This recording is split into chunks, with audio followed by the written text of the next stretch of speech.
स्वागत है साथियों आप सब लोगों का मेरे YouTube चैनल ज्ञान गंगा पर। आज एक और इम्पोर्टेंट टॉपिक राजनीतिक ह्रास या पतन, इसको हम लेके आए हैं साथियों।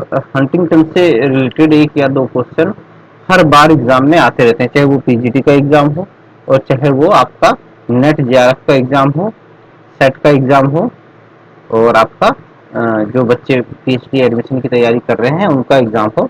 तो यहाँ से हर बार एक क्वेश्चन तो आपका अवश्य ही आता आता है। तो इसको अपन लोगों को बड़े ध्यान से समझना है ना। कोशिश करूंगा कि मैं आप लोगों को इजी वे में समझा सकूं, और जो बच्चे नेट जेआरएफ सेट और पीजीटी पीएचडी एडमिशन,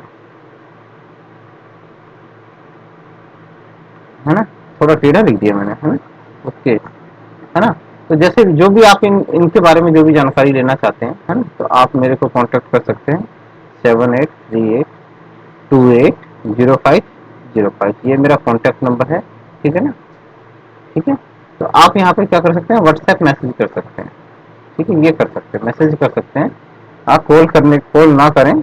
आप मैसेज पे, अगर आपको ज़्यादा ज़रूरी है तो आप एक बार मेरे से बात करके टाइम दीजिए। दोस्तों शुरू करते हैं अपना आज का टॉपिक, राजनीतिक ह्रास या पतन, ठीक है ना। तो हंटिंगटन के हिसाब से बहुत इंपॉर्टेंट है। हंटिंगटन के बेसिकली तीन कॉन्सेप्ट में से एक क्वेश्चन जरूर आएगा, ये तो ये आएगा पतन वाले में से आता है, या राजनीतिक विकास, ठीक है ना, राजनीतिक विकास में से आएगा, या क्वेश्चन आएगा लोकतंत्र की जो लहरें हैं ना वहां से क्वेश्चन आ जाएगा, ठीक है ना।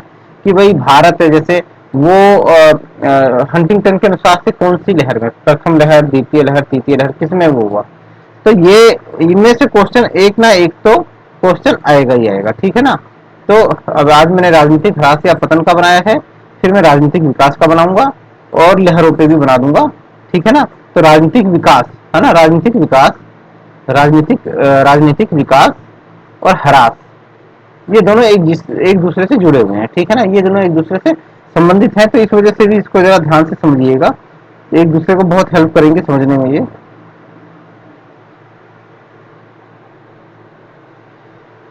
हंटिंगटन की ये पुस्तक है, बहुत फेमस पुस्तक है। आई होप कि सब लोगों को याद होगा, political order in changing society 1968 में राजनीतिक ह्रास का दृष्टिकोण दिया है, ह्रास या पतन, ठीक है ना, पतन भी लिखा हो सकता है। आप कभी इससे कंफ्यूज मत होना, ह्रास की जगह पतन लिखा हुआ आ जाए, ठीक है ना। तो इन दोनों का मतलब क्या होता है कि डिक्लाइन होता है, ठीक है ना, नीचे की तरफ। इंग्लिश में भी लिखा हुआ आ सकता है पॉलिटिकल डिक्लाइन, ठीक है ना, क्या पॉलिटिकल डिक्लाइन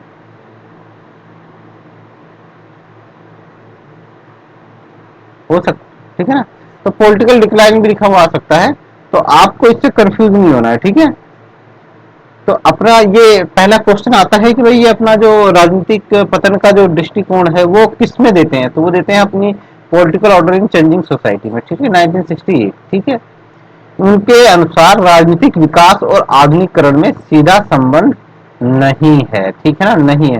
तो एक क्वेश्चन यहाँ पे बन रहा है कि भाई वो कोटेशन आ जाएंगी कई सारी कि हंटिंगटन के निम्नलिखित में से कौन सा कथन सत्य है, ठीक है ना। और वहां पे लिखा आएगा कि इनके राजनीतिक विकास और आधुनिकीकरण में सीधा संबंध नहीं है।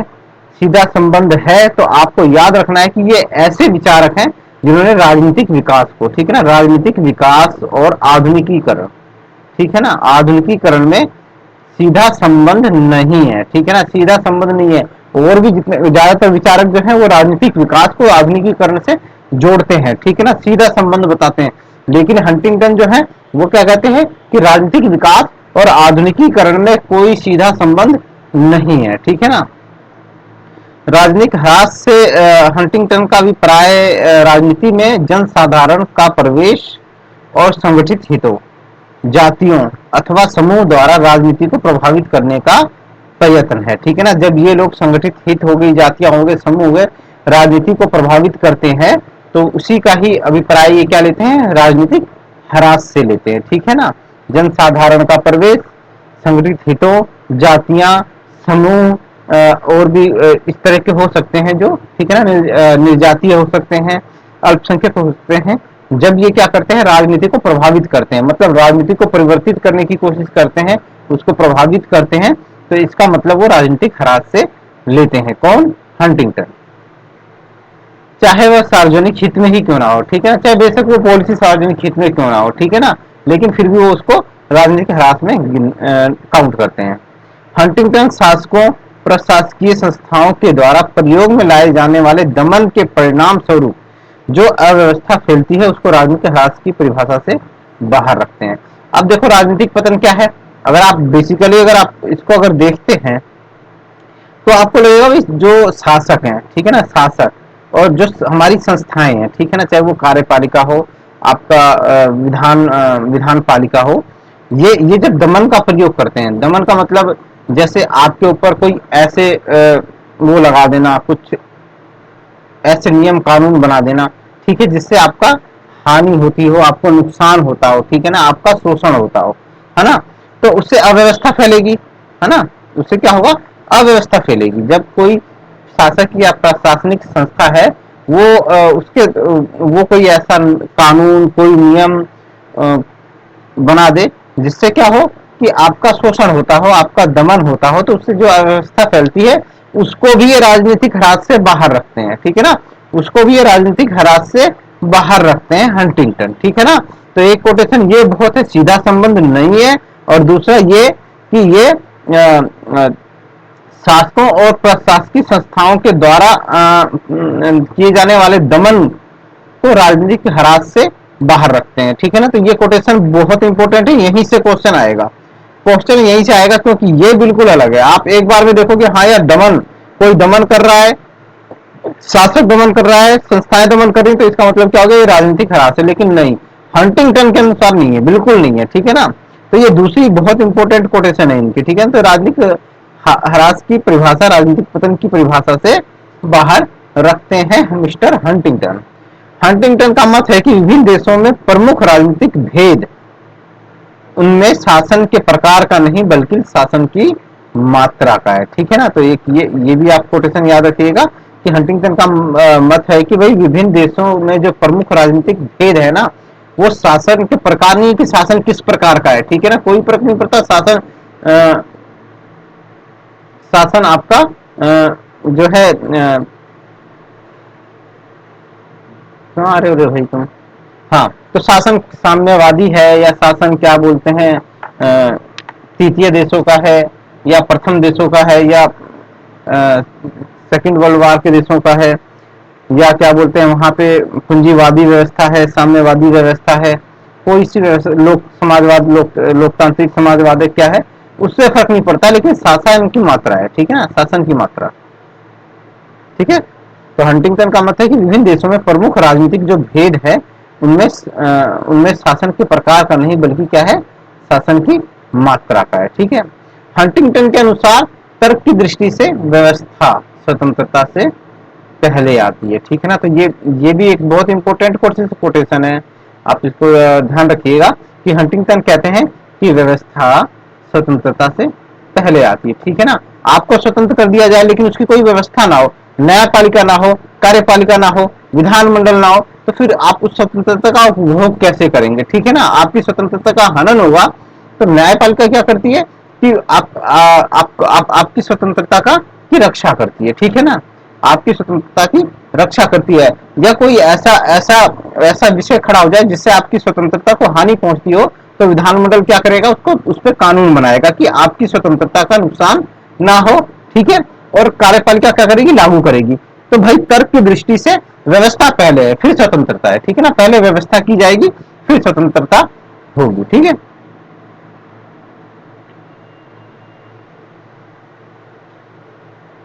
हंटिंगटन का कथन है कि अधिकतर विकासशील देश जिसमें सामाजिक आधुनिकीकरण को राजनीतिक हरास, जो अब ये कहते हैं कि भाई जो विकासशील देश है ना, ज्यादातर विकासशील देश क्या कर रहे हैं, सामाजिक आधुनिकीकरण को राजनीतिक हरास, राजनीतिक पतन की कीमत पे खरीद रहे हैं। मतलब कि वो आधुनिकी सामाजिक आधुनिकीकरण को जैसे अपना अपना तो रहे हैं, लेकिन किस कीमत पर, उनका राजनीतिक पतन हो रहा है उस कीमत पे, ठीक है ना, कि मतलब समाज के आधुनिकीकरण से उनका राजनीतिक पतन हो रहा है, ठीक है ना। तो उन्होंने वो क्या कर रहे हैं कि किस कीमत पे ले रहे हैं, राजनीतिक पतन की कीमत पर समाज के आधुनिकीकरण को अपना रहे हैं, ठीक है। हंटिंगटन के अनुसार राजनीतिक विकास का मुख्य लक्षण, ठीक है, तो ये याद रखना, मुख्य लक्षण की बात कर रहे हैं ये, राजनीतिक व्यवस्था में है, ठीक है ना। तो किसमें है, राजनीतिक व्यवस्था में है। तो एक क्वेश्चन यहां से बन जाएगा कि भाई क्या बोलते हैं, हंटिंगटन के अनुसार राजनीतिक विकास का मुख्य लक्षण किसमें है, तो राजनीतिक व्यवस्था में है, ठीक है ना, किसमें है, राजनीतिक व्यवस्था में। और इसमें मुख्य बाधा क्या है, राजनीतिक अव्यवस्था से पैदा होती है, किससे होती है, राजनीतिक अव्यवस्था से पैदा होती है। मतलब ये देखेंगे तो आप ये व्यवस्था के आसपास ही घूम रहे हैं, ठीक है ना, जिससे हंटिंगटन ने राजनीतिक ह्रास की संज्ञा दी है, ठीक है ना। हंटिंगटन, ये यहां से यहां चला गया, ये करेक्ट कर लेना। तो क्या है, हंटिंगटन राजनीतिक विकास को केवल राज्य के विकासशील देशों की समस्या नहीं मानते हैं भैया, ठीक है ना। हंटिंगटन राजनीतिक विकास को केवल आज के विकासशील देशों की समस्या न मानते हुए चिरंतर समस्या का रूप देते हैं।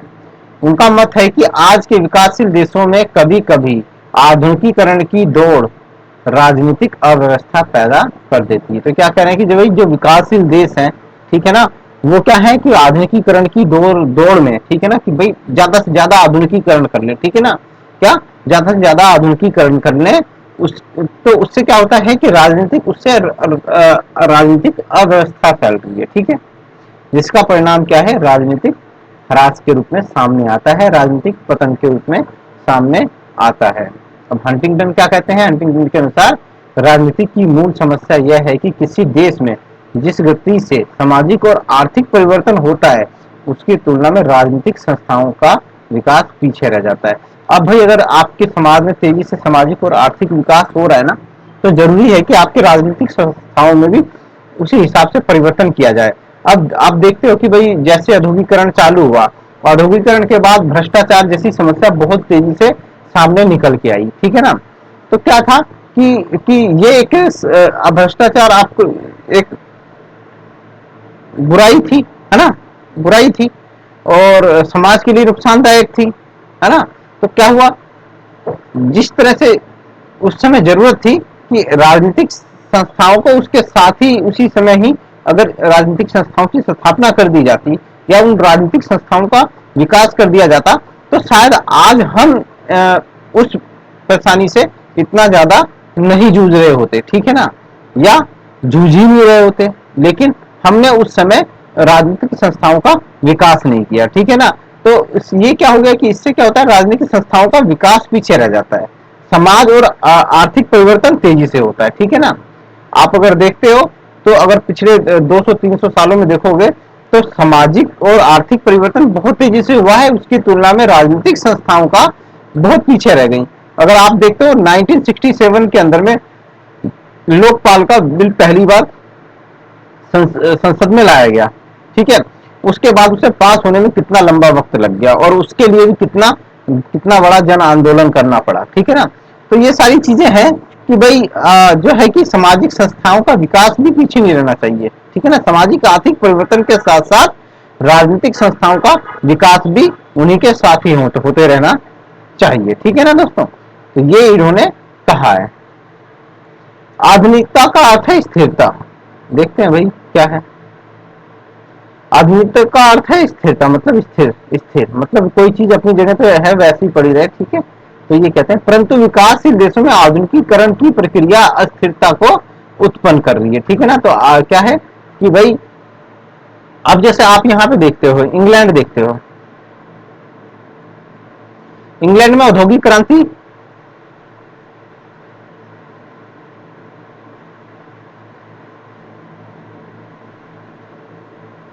क्रांति से पहले ही लोकतंत्र, ठीक है ना, और क्या बोलते हैं, राजनीतिक संस्थाएं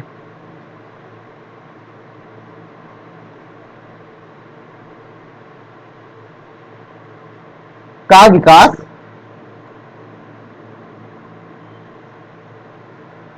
शुरू हो गया था, है ना। यहाँ पे नजर नहीं आ रहा होगा आप लोगों को। तो इनका संस्थाओं का विकास शुरू हो गया था, विकास आरंभ हो गया था, ठीक है ना। तो अब क्या है कि दोस्तों देखो, वो वहां पे जो विकास हो रहा था भाई उसी औद्योगिकरण के साथ साथ हो रहा था। लेकिन हमारे भारत में क्या हुआ, भारत में हमारा जो संस्थाओं का विकास था वो पीछे था, ठीक है ना। 1947 के बाद हमने चालू किया और उसमें भी हमने करते रहे, टाइम टू टाइम हम परिवर्तन नहीं लेके आए, ठीक है। संविधान में बार बार संशोधन किया, कुछ चीजें जोड़ी। 1991 में हम क्या बोलते हैं, एलपीजी की नीति लेके आए, ठीक है, जबकि ये हमारे पास काफी पहले आ जानी चाहिए थी। तो ये चीजें हैं जो बताती हैं कि भाई इससे क्या होता है ना, अगर अगर आप आधुनिकीकरण की प्रक्रिया जो है ना, अगर आप उसके अंदर राजनीतिक संस्थाओं का नहीं अगर उसका विकास करेंगे तो क्या होगा कि जो होगी अस्थिरता, वो जो सिचुएशन होगी वो अस्थिरता को जन्म देगी और इससे क्या होगा, इससे राजनीतिक ह्रास होगा, ठीक है ना। निर्धन देशों की राजनीतिक व्यवस्थाएं इसलिए अस्थिर नहीं है कि ये देश निर्धन है, भैया नहीं। ऐसा नहीं है कि भाई वहां की राजनीतिक व्यवस्था इसलिए अस्थिर है कि वो निर्धन है, गरीबी की वजह से नहीं है, बल्कि इसलिए कि ये देश धनवान बनने की कोशिश कर रहे हैं, ठीक है ना। धनवान करने की मतलब औद्योगिकरण कर रहे हैं, अंधाधुंध औद्योगिकरण कर रहे हैं, ठीक है। और जबकि राजनीतिक संस्थाएं क्या है, राजनीतिक संस्थाओं का विकास नहीं हो रहा है, राजनीतिक संस्थाओं का विकास नहीं हो रहा है यहाँ पे, ठीक है। यहाँ पे राजनीतिक संस्थाओं का विकास हो नहीं रहा है और क्या हो रहा है, सिर्फ आधुनिकीकरण करण पे ही जोर दिया जा रहा है, ठीक है ना। तो ये जो सिचुएशन है, ठीक है ना, ये अस्थिरता को बढ़ावा देती है, ठीक है ना। हंटिंगटन का मत है कि यदि राजनीतिक सहभागिता और राजनीतिक संस्थाकरण साथ साथ चले तो राजनीतिक प्रेस जो होता है ना, क्या बोलते हैं, राजनीतिक प्लेस, है ना, वो रुक जाएगा, ठीक है ना, को रोका जा सकता है। मतलब इन दोनों का टकराव या इससे राजनीतिक पतन जो होता है वो उसको रोका जा सकता है, ठीक है ना। तो ये थे मिस्टर पी हंटिंगटन, जिनका एक छोटा सा था कि भाई क्या बोलते हैं, राजनीतिक ह्रास या राजनीतिक पतन का ये कॉन्सेप्ट था, इनका सिद्धांत था, विचार था, जो मैंने आप लोगों को समझाने की कोशिश की।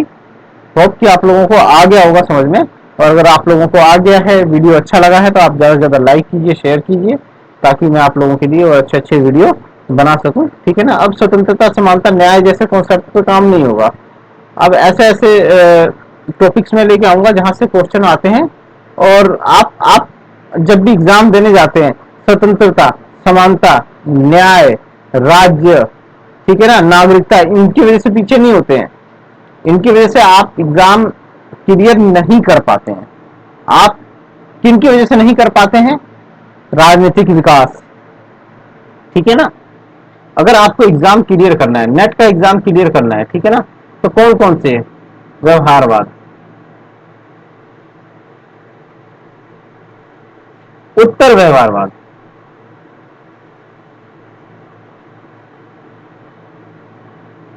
आधुनिकतावाद,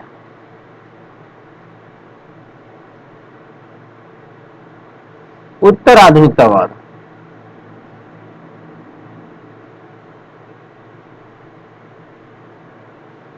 ठीक है जी। राजनीतिक विकास,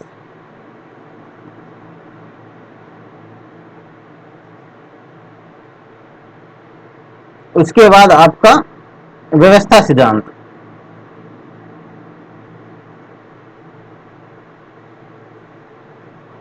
संचार सिद्धांत,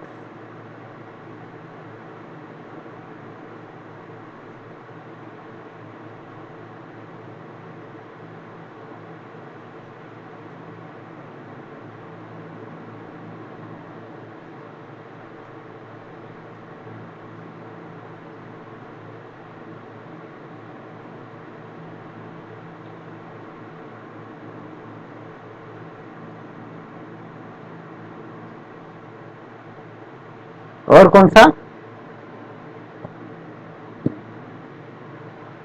पब्लिक एडमिनिस्ट्रेशन, ठीक है ना। पब्लिक एडमिनिस्ट्रेशन का तो सारा इंपॉर्टेंट है, ठीक है ना। पब्लिक एडमिनिस्ट्रेशन का सारा इंपॉर्टेंट है, ठीक है ना। तो ये जो है ना, ये कॉन्सेप्ट क्वेश्चन अब यहां से आते हैं, क्वेश्चन यहां से आते हैं, और एक एक ना एक क्वेश्चन तो हर बार यहां से आता है। आप देख लीजिए कितने क्वेश्चन आते हैं, एक क्वेश्चन यहां से आएगा, एक क्वेश्चन यहां से आएगा। तो ये 8 क्वेश्चन यहां से आते हैं, ठीक है ना, थ्योरी के अंदर 8-9 क्वेश्चन तो यहीं से आते हैं। और हम लोग किनके पीछे लगे थे? स्वतंत्रता, न्याय, ठीक है ना, एक और है, कौन सा है, नागरिक समाज, नागरिक समाज, ये भी बहुत इंपॉर्टेंट है, ठीक है ना, ये भी बहुत इंपॉर्टेंट है, ठीक है ना। तो ये 8-9, तो आप देखोगे 9 क्वेश्चन तो वहां से आ रहे हैं। टोटल क्वेश्चन कितने आते हैं? थोड़ी से 10-12-13 क्वेश्चन, 15 क्वेश्चन आते हैं। तो 9 क्वेश्चन तो वहां से आ रहे हैं जिनमें हमारी पकड़ होती ही नहीं है, और इसी वजह से हम किसी एग्जाम में रह जाते हैं। तो आप ये याद रख लीजिए, अगर आपको ये अगर कॉन्सेप्ट क्लियर है तो आपका नेट जेआरएफ हो जाएगा, है ना, नेट जेआरएफ हो जाएगा। और अगर नहीं क्लियर है तो बहुत मुश्किल है, फिर बहुत मुश्किल है, ठीक है ना। न्याय, स्वतंत्रता, समानता, इनसे नहीं होने वाला, इनसे बात नहीं बनने वाली। यहाँ से 4-5 क्वेश्चन आएंगे, वो हर साल आते हैं, आते ही हैं, और वो अगर आप पढ़ोगे तो भी बन जाएगा, नहीं भी पढ़ोगे तो भी शायद बन जाएगा, ठीक है ना, क्योंकि हर कोई न्याय, स्वतंत्रता, समानता हम क्या बोलते हैं, बचपन से पढ़ते आ रहे हैं, ठीक है ना, बचपन से पढ़ते आ रहे हैं, वो हमारा बन ही जाएगा। लेकिन ये जो व्यवहारवाद है ना, ये सारे नए कॉन्सेप्ट हैं, ठीक है ना। जॉन स्ट्रॉस का जो सिद्धांत है वहां से क्वेश्चन आता है, हर बार आता है। तो दोस्तों अभी के लिए इतना ही। अगर आप लोगों को मेरा वीडियो पसंद आया हो तो लाइक कीजिए, शेयर कीजिए। जय हिंद, फिर मिलेंगे।